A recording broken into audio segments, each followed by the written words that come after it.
Welcome, and thank you so much for joining today's special conversation.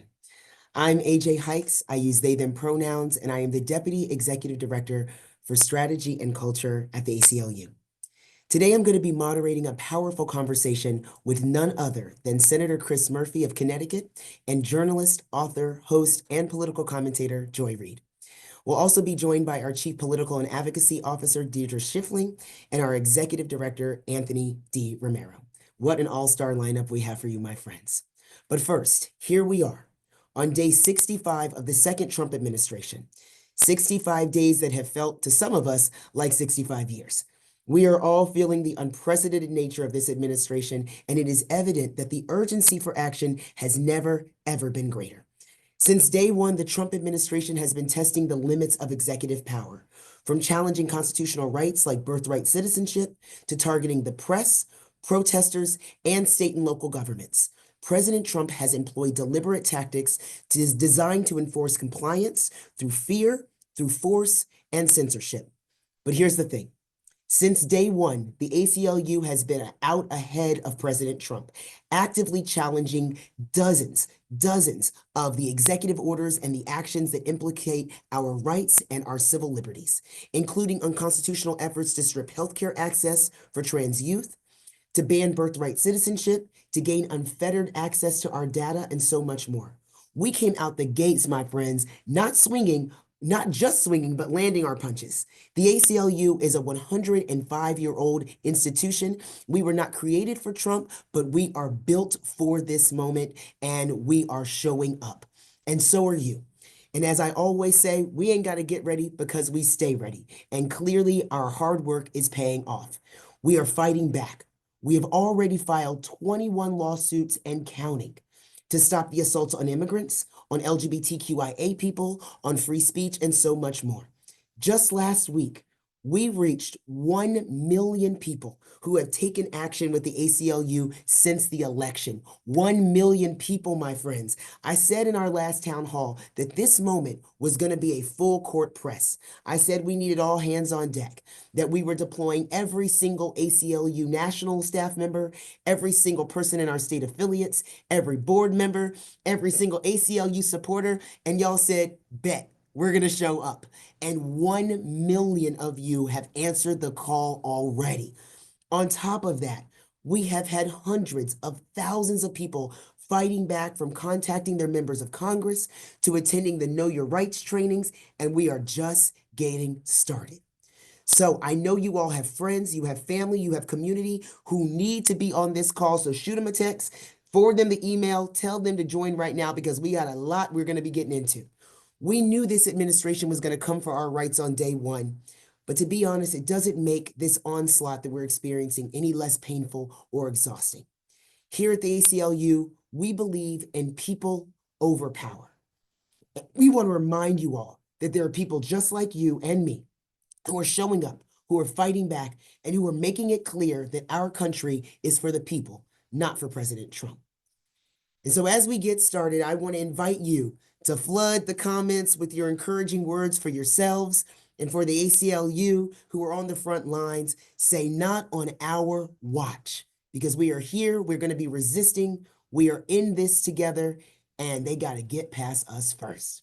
So who is us? My friends, we are doing this work in extraordinary company. Today, we are going to have a powerful conversation about this administration's abuse of executive power, both what has been effective in fighting back so far, and also what we must do going forward to protect our most fundamental rights. I am joined today by two very exciting guests.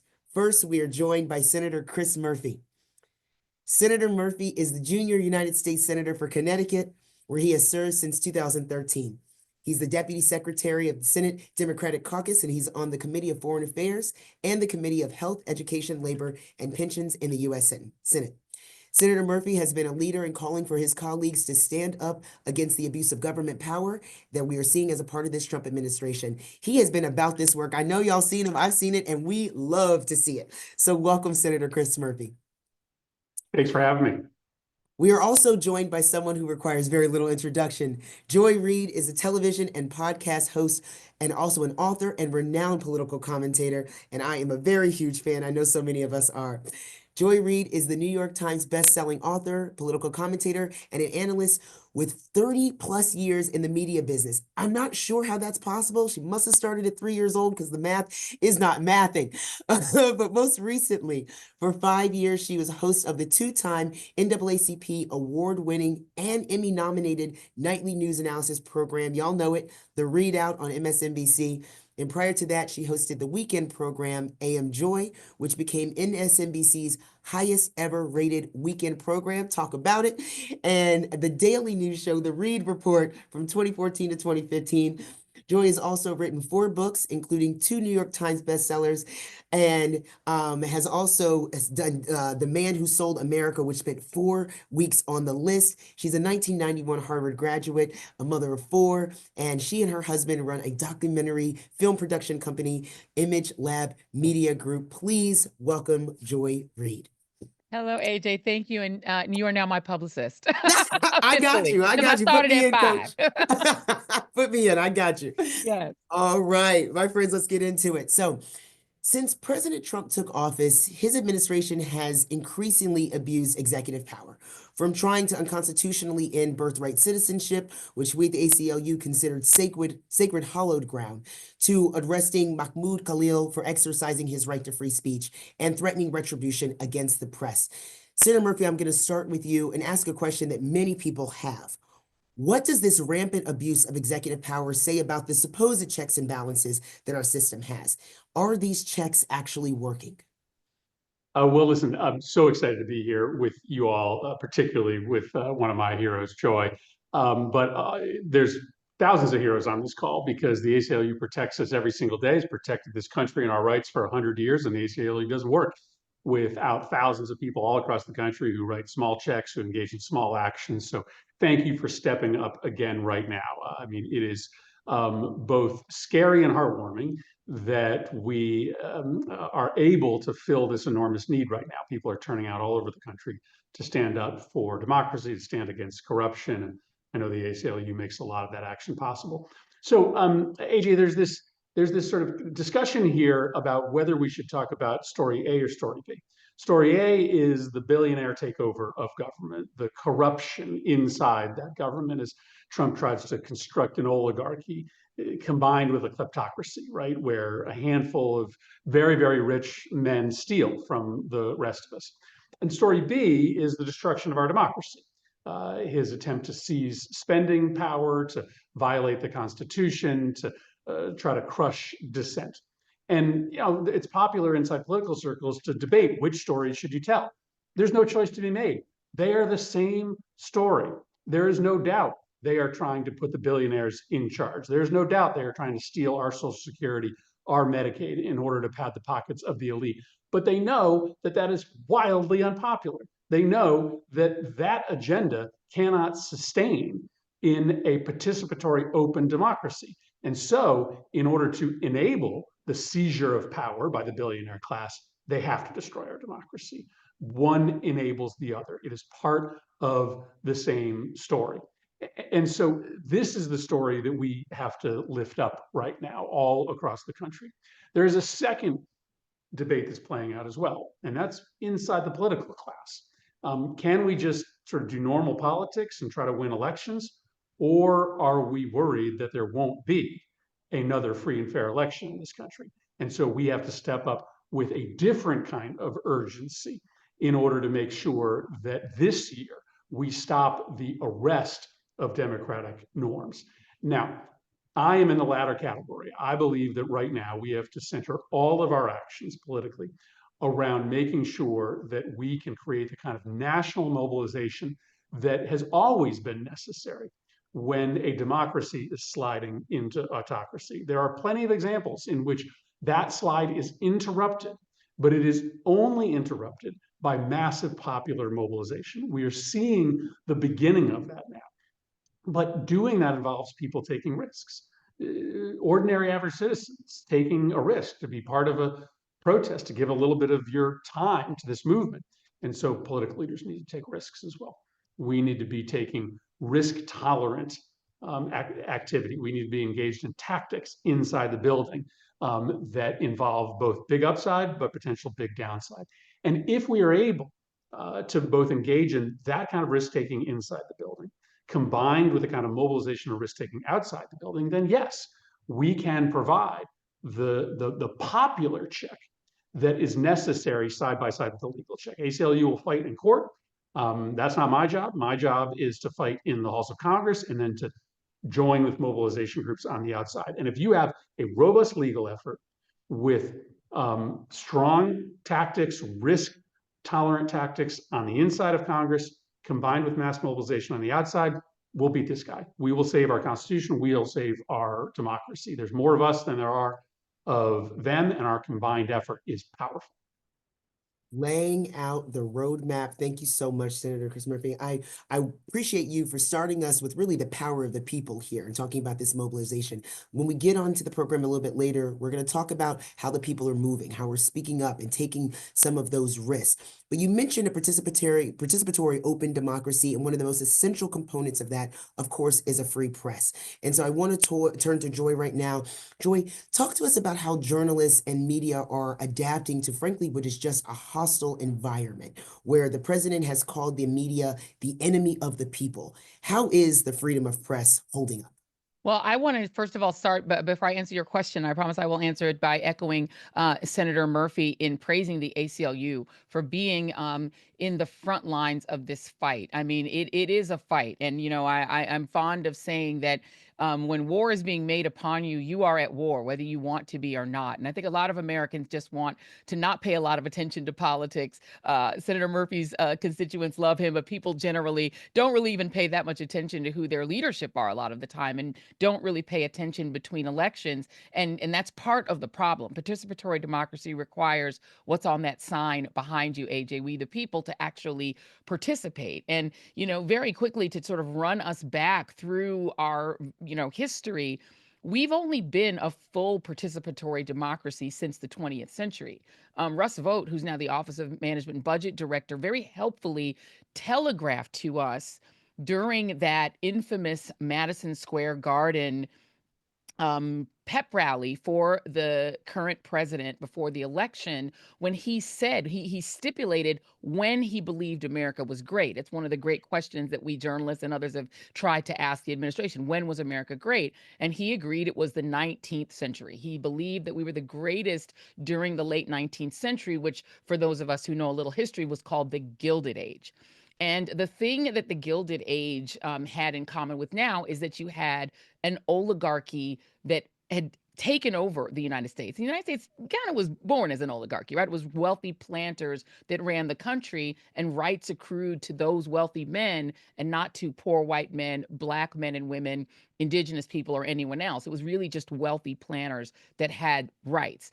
And we didn't see a fulsome expansion of civil rights and human rights until the oligarchy of the Gilded Age was overthrown by the people. Remember, there were very high rates of voter participation post the Civil War in the United States. The men, only men could vote, voted at very high numbers, and that includes black men who were given the franchise before even white women. But once you saw the enfranchisement of women, 1913, when you finally get women the right to vote, voter participation was really high. And it really was the people that overthrew that oligarchic system, in part by electing Woodrow Wilson, not a great president, pretty racist, but instituted an income tax, in part because they needed to pay for things like prohibition, right? You had FDR, Franklin Delano Roosevelt, who wildly expanded government and expanded opportunities for the middle class. Flawed, lots of issues in terms of racial representation in it. But it put a floor under Americans. You saw the union movement, which was really strong, particularly in urban centers, in cities, particularly in the North, that expanded rights, ended child labor. It was during this era when we got the 5-day work week. And it was only in the later 20th century that women actually got bodily autonomy, that we started to see expansions for LGBTQ folks, the gay rights movement, when you started to see women even able to open a bank account without a man having to sign on. That was not until 1974. So we're talking about the 20th century really is called the American century for a reason. because it was really when America crystallized itself, other than the Reconstruction 12 years, into a full democracy. That's what we're fighting for. The 20th century offends the same kind of people who were in power during the Gilded Age, the very rich, the super rich, who pine for an era when they could accumulate vast amounts of exponential wealth without paying taxes, and without being regulated. I think the media is flawed in the way that we've approached writ large this era, because we're looking at each individual thing that happens, as the senator said, as different stories, as if each of these things that are happening, including the attacks on us and our profession, calling us the enemy of the people, stigmatizing things like fact checking, which has been turned into a political thing when it's a neutral thing.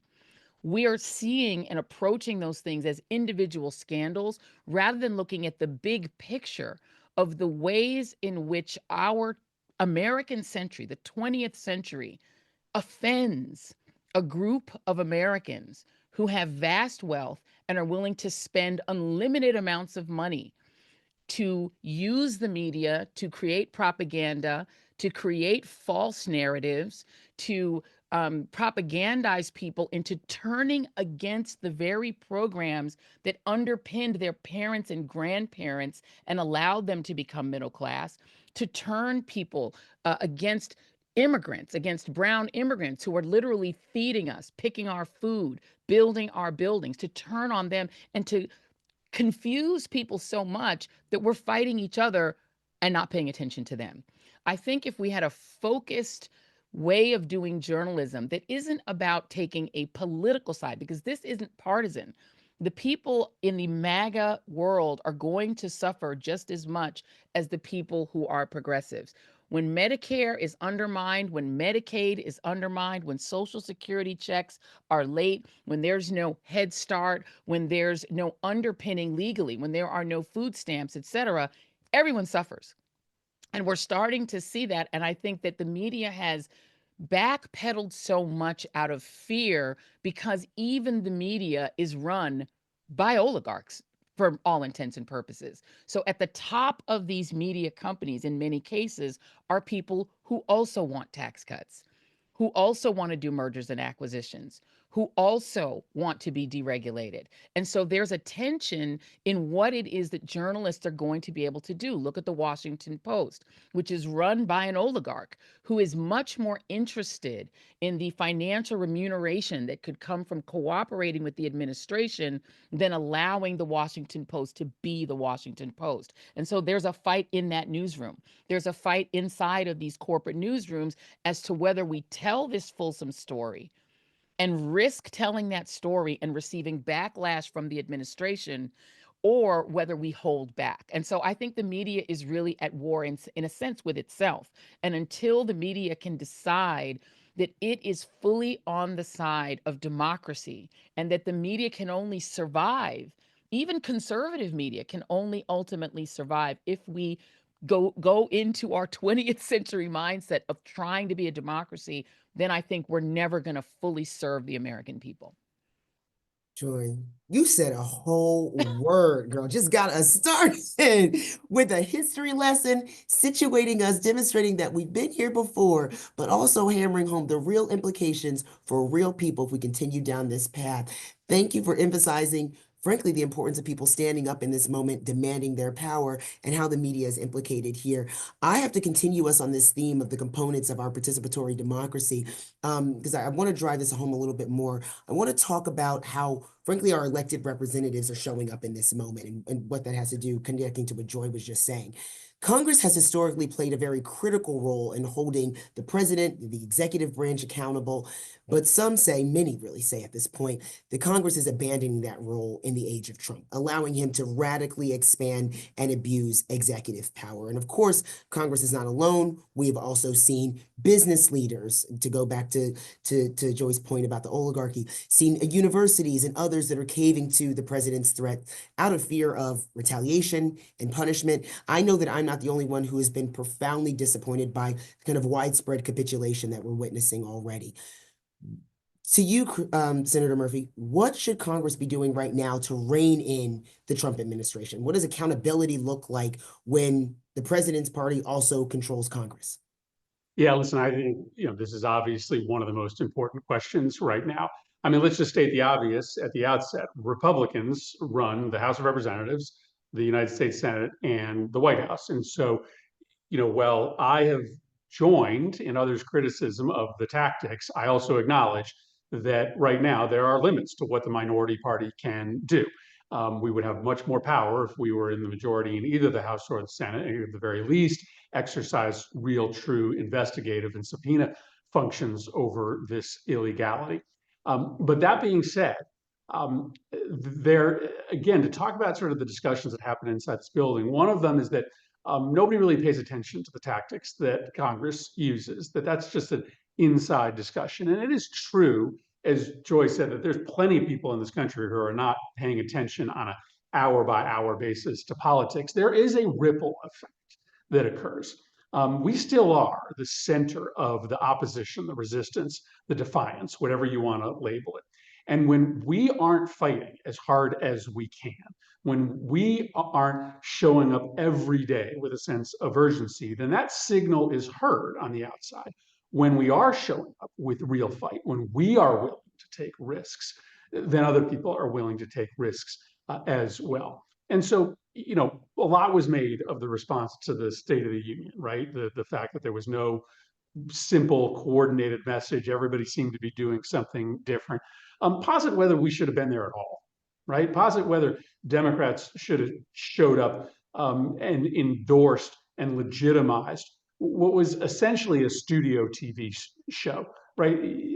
I wasn't there. Many other Democrats weren't there. And in retrospect, the riskiest behavior, but the most effective behavior probably would have been a mass boycott by Democrats. Now, that's a hard thing to do because could it backfire? Of course. But if we aren't willing to take risks, then people out in the public aren't going to be willing to take risks. And guess what? Neither are the private sector players, many of which want to do the right thing, but need to be given this signal that we are all in this together. I had a university president in my office the other day, and they have not yet been the target of Trump's campaign of extortion, but they're on his list. And this president, told me what the impact would be of losing millions of dollars of funding, of having NIH grants turned off. And the impact on the low-income community in which that university sits is big, right? There are people that depend on those jobs, not just high-income professors, but shop clerks at the bodega around the corner, the janitors and the nurse technicians that work at the affiliated hospital. It's a difficult position to be in. But these leaders, not all of them, but many of them, are willing to take risks in solidarity. Paul Weiss cut a deal, and the bottom line might have been money, but they also didn't have anybody stepping up to help them. The rest of the legal profession didn't say, let's lock arms. So yes, what we do inside may not be able to be a permanent roadblock when Republicans control the House and the Senate. If they want to pass a billionaire tax cut funded by deep cuts to Medicaid, they might be able to do that despite our resistance. But the only way that we ultimately stand up a national coordinated mobilization is by signaling daily urgency on the inside. James Carville said, they're going to fail. Let them fail, right? You don't need to do much because ultimately they'll topple under their own weight. No, if they flood the zone, we flood the zone. They flood the zone with lies. We flood the zone with truth. We meet their volume level every single day. That's ultimately the way that you get the outside universe in a position to engage in the kind of volume and risk taking that we need. Now you're talking my language right there, Senator Murphy. Let's go there. Let's talk about some of that risk taking. Let's talk about some of that urgency and what's required of us, the people, the public citizens, this national mobilization that you were talking about at the top of the call. During Trump's first term, his policies really helped galvanize a resistance that featured large marches, protests, this resurgence of activism. And then at the start of his second term, many have expressed a worry that the same level of engagement, that kind of mobilization is not there. Now, I want to push back on that a little bit because from my perspective at the ACLU, that energy, that engagement is there. We have turned out thousands to the Know Your Rights trainings, the town halls, the rallies. We have many people who have signed our petitions, contacted their representatives. I'm sure your phone's ringing off the hook. We've engaged, folks are engaging with us on social media. They are looking for ways to get involved. We've got thousands and thousands of folks who are showing up right now. We're even seeing people all around the country show up in challenging weather, snow on the ground, to standing room only town halls. And yet, though, I can understand the concern that the kind of energy we saw, the kind of resistance we saw the first time around may not be as palpable there. So Joy, I'm going to turn to you. What does resistance look like in this administration this time around? Has there even been a moment perhaps that's stuck with you over the last 2 months? And can you share that with us? Yeah, and I first of all just want to say amen and hallelujah to everything that we just heard Senator Murphy say, because he exemplifies the thing that I think is missing. And there are a small number of members of Congress who I think have shown the kind of visible opposition, because I think we're now really more because the first Trump term was offensive in so many ways. And the ACLU was involved in some of them. The child separation policy, the venality of that, of separating babies, nursing babies from their mothers, the Muslim ban. There were so many offensive things, but the resistance movement was really about visibility. It was really about, as you said, marches. It was about being visible in the streets to show that we, the American people, do not concur with this. We do not want these things done in our name. It's a little bit different when you're actually seeing an autocracy put in place. So this is the place where, again, I have to fault the media a little bit. American news is very America-centric. We don't get a lot of international news. So you talked at the top, AJ, about the birthright citizenship. I'm a product of birthright citizenship. Both my parents were foreign nationals who came to this country in the 1960s.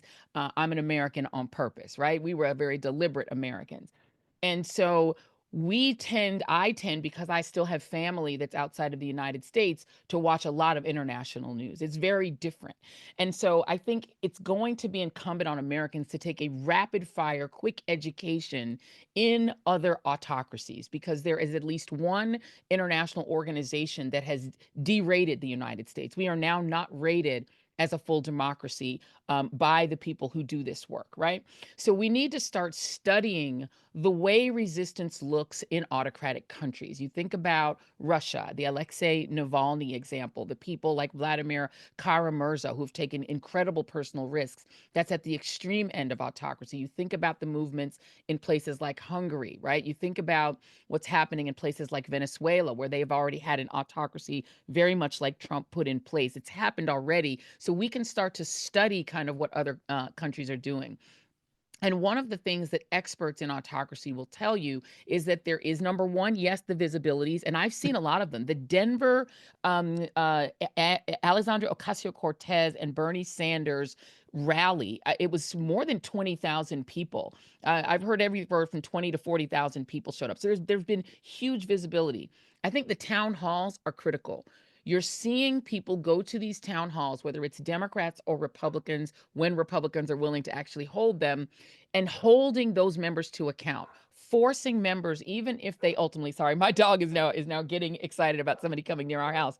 Um, um, Showing those members, whether that member is willing to be moved or not, or is willing to accept that the people in front of them are their constituents, or just believe their plans and ignore them, it doesn't matter.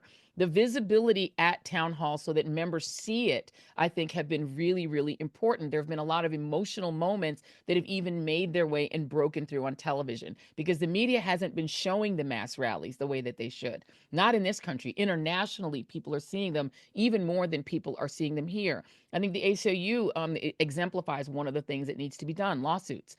lots and lots of action in the courts. The courts are still functioning. We're at the point in our emerging autocracy where our judicial system is still largely functional. And so you're seeing judges take action to shut down some of the more egregious attempts to say to the president, no, you cannot simply by decree and birthright citizenship. You cannot take Americans and kidnap them and send them to a notorious prison in El Salvador. You cannot do that. And so at least there is an attempt by the courts. But the last piece I'll say, and this gets right back to the United States Senate, which is the only place where Democrats can exercise some power. There is no veto power. I mean, there is no ability to filibuster in the United States House. So the House largely just has to hold together and vote as one, as they did against the budget that Donald Trump and the Republicans put forward. All but one Democrat held together against that. But in the Senate, we've seen confusion. We've seen a lack of strategy that goes beyond just whether to show up to the State of the Union. And I agree with the senator that showing up to the State of the Union, I think just looking at it from a person that looks a lot at autocracy and is sort of semi-obsessed with this, I think that was a mistake. I think it was a tactical error to show up at all. But to the extent that people showed up, I think only Senator Al Green knew the assignment. He understood the assignment. The assignment was to disrupt that moment and to take a moment for himself and to seize a moment for Medicaid, to seize a moment in which you tell the president to his face you don't have the right or the power or the authority to take away Medicaid from people. The fact that every Democrat didn't walk out behind him, I think, again, was a tactical mistake. And on the Senate side, what we've seen, I think, is even worse. Because was Harry Reid, my namesake, he spelled his name, he spelled his name right. So we take him in as, I once told him when I met Harry Reid, I said, you know, I just tell people you're my uncle. And he said, that's fine. You can tell people that, because he used to whisper. He said, you can tell people. I said, good. And he introduced me to his family and his grandkids. And I said, I'm sorry, but I'm a member of your family. We just have to accept that. But Harry Reid understood how to fight. Harry Reid understood how to be a little like Mitch McConnell, but for good, for the sake of the people. The fact that the Senate isn't throwing everything but the kitchen sink at this attempt to turn us into an autocracy is a problem. And the leadership in the Senate, I think objectively, we have to say, is not effective. And so I think the fact that there wasn't an all-out push to stop the current defense secretary from being put in place, knowing he was not qualified, the current CIA director, the current NSA director, there's a lot there that Democrats could have done, even if it ultimately failed, to show the people that it is unacceptable to put in place a cabinet or to put in place a budget that won't even be respected by the oligarch who apparently runs our government, who's also one of our largest contractors. Democrats aren't showing enough that they will do everything and anything to stop these things. And that, I think, is an error. I couldn't agree with you more. There is so much power in reminding people that what they're seeing is not normal and we must fight it at every turn. And that's what I saw at the State of the Union, the kind of disrupting people, waking them up right there in that moment to say, we have to stand up to this. Thank you, Joy, for lifting up some of the lessons that we see around the world as well. That's something that we're studying here at the ACLU, the autocracy, the rise of authoritarian governments that are happening all around the world. Hungary perhaps is one of our closest and clearest analogs, but there are lessons for us, unfortunately, all over the planet. Senator Murphy, I'm going to turn to you here and let you get the last word in. What should everyday Americans be doing to keep the president in check? Should they be calling the representatives? Should they be attending protests? What can you tell our folks here? That's why folks have shown up. They know what we're doing. They know what the ACLU is doing. They're appreciating the litigation. They're appreciating some of the other things that they're seeing in Congress here and there, but they really want to know what they can be doing. So give us Yeah, some well, sense listen, of what we should be doing. the tactics have not fundamentally changed, right? I mean, there's a lot new about politics today, but what matters is volume. What matters is volume. And so, I tell people, don't spend a lot of time every morning figuring out exactly which action you're going to take. Am I going to show up to this rally? Am I going to post on my Facebook page? Am I going to make a phone call? Am I going to organize people for a letter writing? Just do something every day, a little something every single day. And we have an example of how that worked in recent memory. So when Trump comes in his first term, admittedly, he's a little less organized than he is this time, but their number one priority is clear, and it's the repeal of the Affordable Care Act. And I remember that time. I remember it was a foregone conclusion. They've been talking about repealing the Affordable Care Act since the minute it passed, and they got control of everything, the House, the Senate, the White House. They're going to do it. And guess what? They didn't do it. They didn't do it because they had very slim majorities and because we raised the temperature on a very unpopular measure to a point where it just broke their coalition apart just enough so they couldn't get it done. They have slim majorities again this time. The plan that they're talking about passing, gutting Medicaid by $800 billion, which, by the way, is millions of people thrown off healthcare, no different than the repeal of the Affordable Care Act, the closure of hospitals and drug treatment centers all over the country. And for what? For what? To be able to pass along another massive tax giveaway to the wealthiest 1% of Americans? Nobody wants that. That's more unpopular than the repeal of the Affordable Care Act. And I remember what happened around here when that effort to repeal the Affordable Care Act was breaking apart. The volume level here was just high every single day. You walked in here and there was some protest. There was some Republican congressman who came back from their district who had a town hall that was overrun. The phone lines were lighting up. The emails were overflowing in everybody's offices. You just couldn't avoid the fact that you were about to vote for something that nobody wanted. Now, 95% of Republicans still voted for it, but just enough voted against it that we saved a lot of lives. And so whether or not we are successful this time around, we know what the prescription is. And let me just leave you with this. The other thing that I want activists to feel at this moment, and this is not going to sound right to you, but it's a sense of joy. It's a sense of joy that you are alive and empowered at this moment, okay? Don't take for granted the fact that we have lasted for 250 years.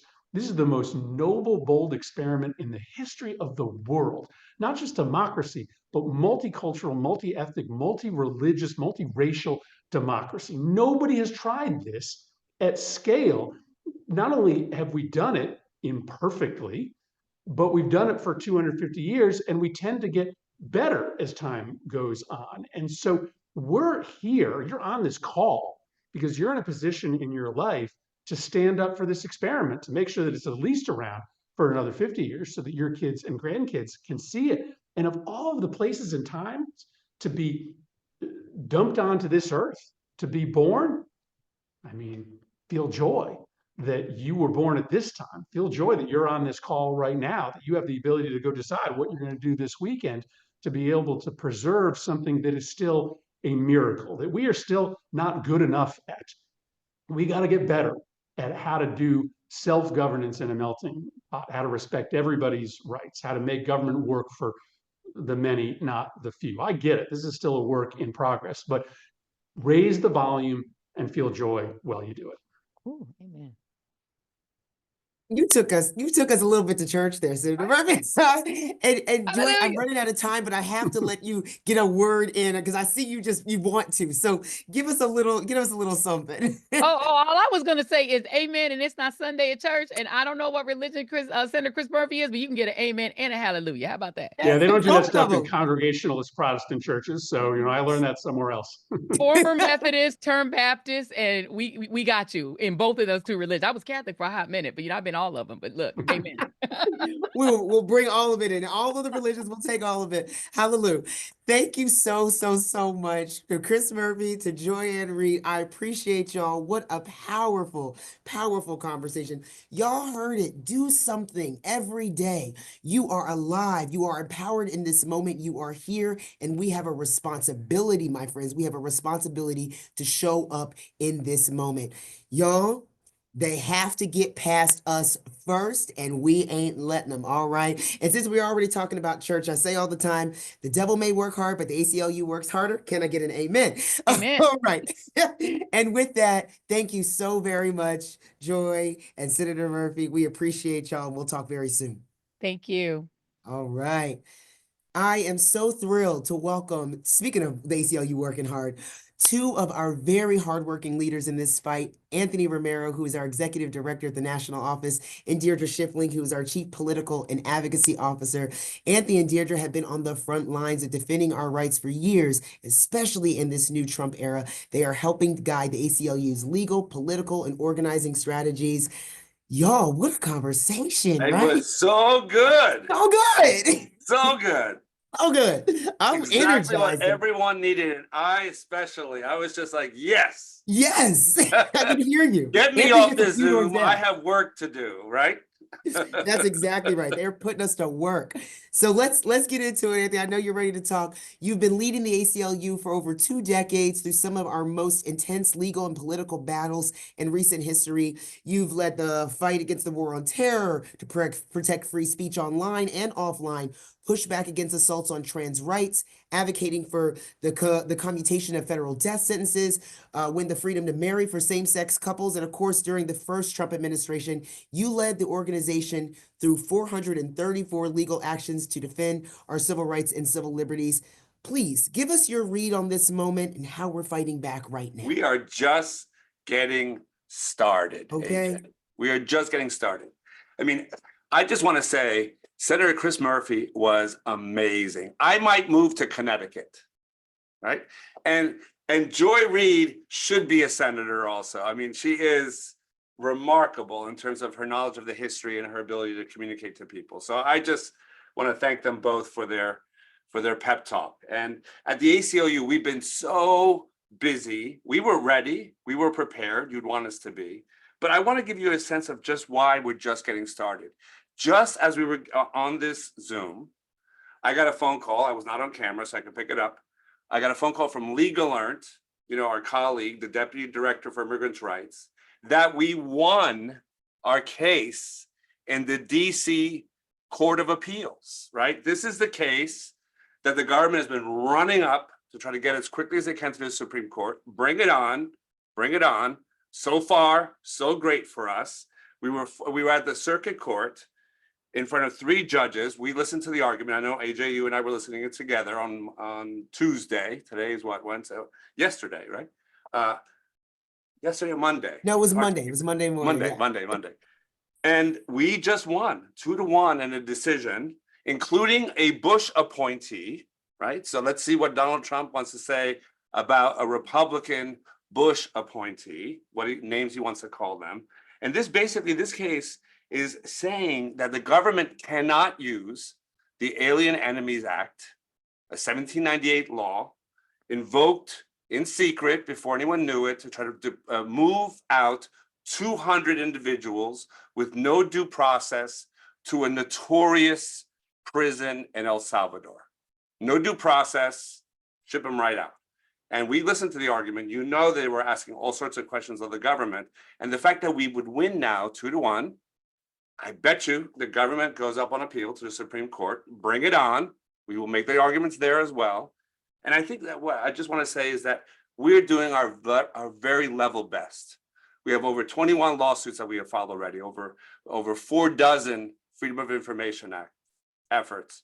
We are organizing people. Deirdre will talk to you about it. The Firewall for Freedom, to build roadblocks to the government's efforts in the states, with attorneys general, with governors, with mayors, with city councils, making sure that they keep a spine, just like the spine that Chris Murphy has. We want to graft that into our local elected officials.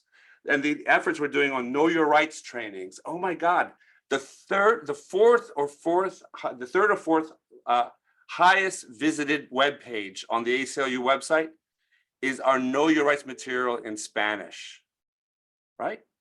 People are coming to us to download what they do if they're stopped by the INS, what they do if they're stopped by the police, what if someone comes knocking on their door.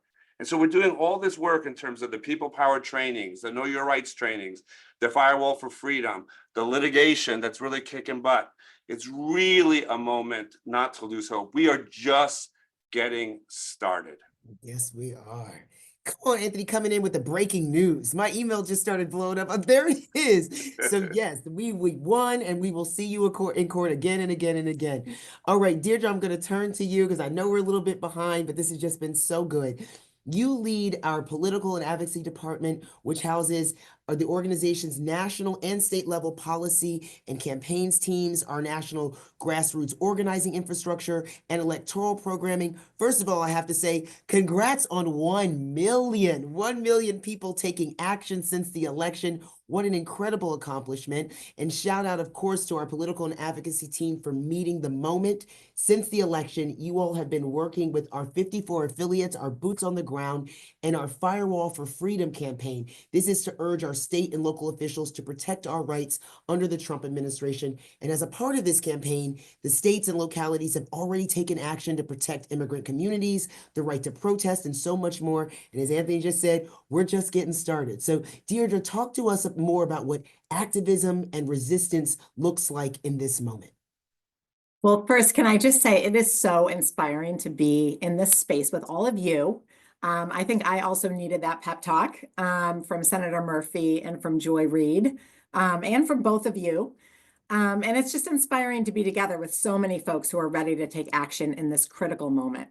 So since the election, we've been working with our ACLU affiliates in every state to implement our playbook for blocking and disrupting President Trump's radical agenda for our country. And we've worked with all kinds of elected officials, governors, attorneys general, legislators, mayors, and other local officials to figure out what can you do? What can you do with your office to stop attacks on our civil rights and civil liberties in this moment? And our message is clear. State and local leaders can and should say no to President Trump's radical agenda. Say no to using their local resources to violate our rights, to create unconstitutional chaos. They were elected with the power and the responsibility to protect their constituents and our communities. And so we want them to use their power. And that's our top message. Use their power that they were elected to have to protect our communities in this key moment. And throughout history, states have been really on the front lines of freedom and the fight to protect and expand our rights, from the abolition of slavery to same-sex marriage. States have been at the forefront, and today is no different. What this administration wants, and I think you heard this clearly from Senator Murphy, this administration will win when people like us give up, when people like us lose hope and give in to the feeling that we are helpless and there is nothing that we can do, and just drain the energy out. That is a win for them. And I am here to tell you that we cannot let that happen. We cannot give them 1 inch of power that they don't have. The most important thing that each one of us can do in this moment is stand up and fight. Just like Senator Murphy said, pick something, one thing, and do it. Courage begets courage. And I just want to say that again. Courage and public courage begets courage. People see you when you stand up and they copy you. They take that signal from you about what they should be doing. Every day I witness people on the ground who are resisting President Trump's attacks on our communities. And our numbers show it. 1 million action takers since the election, as AJ just said. 50,000 people joined our last public town hall meeting. And just in the past few months, we've trained thousands and thousands of members in Know Your Rights. And this resistance is working. We are disrupting, we are slowing down the worst parts of this administration's agenda. Even President Trump's own border czar, Tom Homan, admitted that the Know Your Rights training was really slowing them down. You know, immigrant communities actually know their rights, and it's disrupting his ICE raids and really empowering people to protect their own communities. So this work is working, and we just got to stay strong and know that when President Trump comes for our communities, he'll have to get through all of us. This is not President Trump's America. This is our America, and we are ready to fight for it. All right, say it. That's what I'm talking about, Deirdre. You said earlier, what this administration wants is for people to give up, to lose hope. And that's just something we cannot do.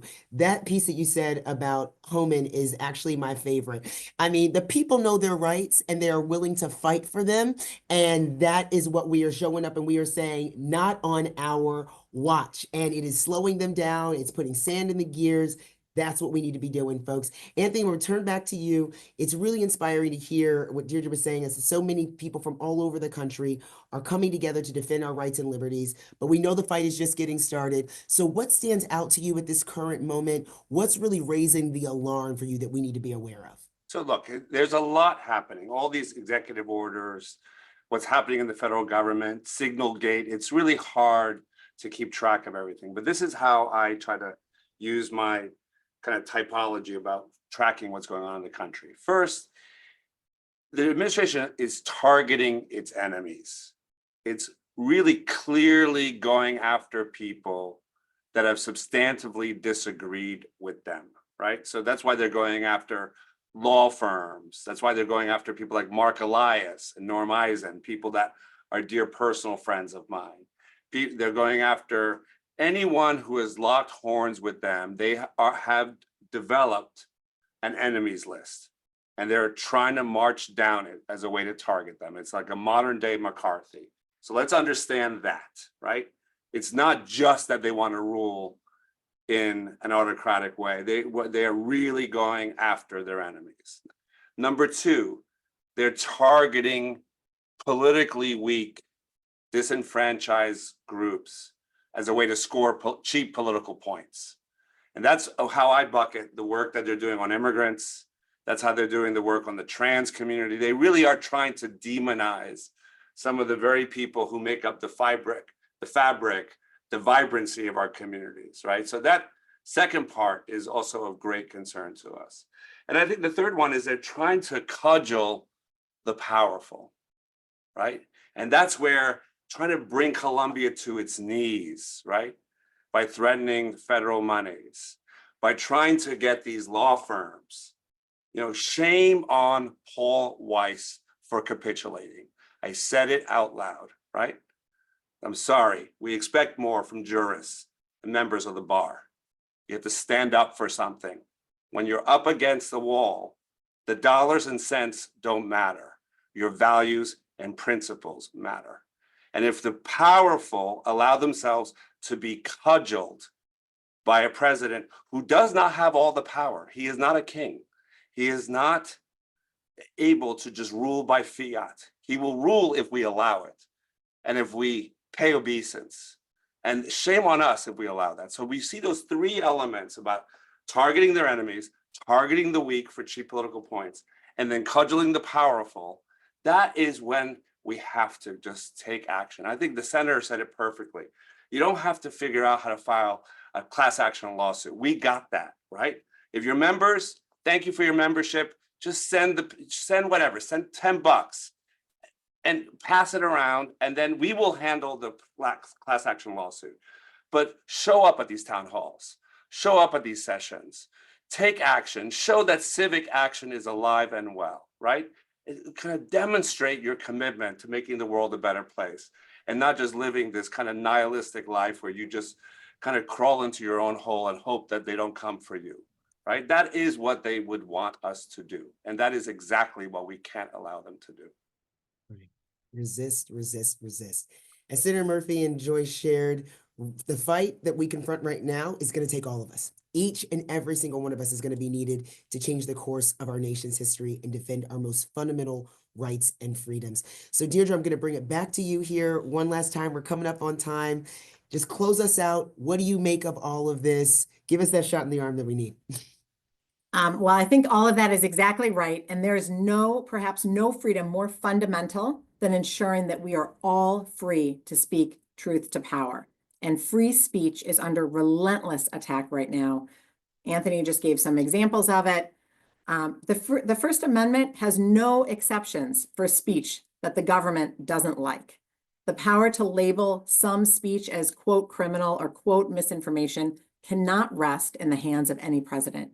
If they can silence one of us, they can silence all of us. And we refuse to stay silent. History shows us the danger of looking away.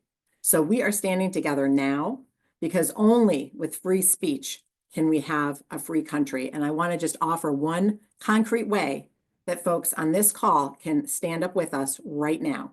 As Anthony shared, the Trump administration's detention, and folks may have read about this in the news, of Mahmoud Khalil a lawful permanent resident of the U.S. for criticizing foreign and U.S. government policies and participating in protest is an unprecedented attack on the First Amendment. And to be clear, the First Amendment does not allow the government to retaliate against anyone for their speech. The U.S. government must immediately release Mr. Khalil and reverse course on this discriminatory un-American policy.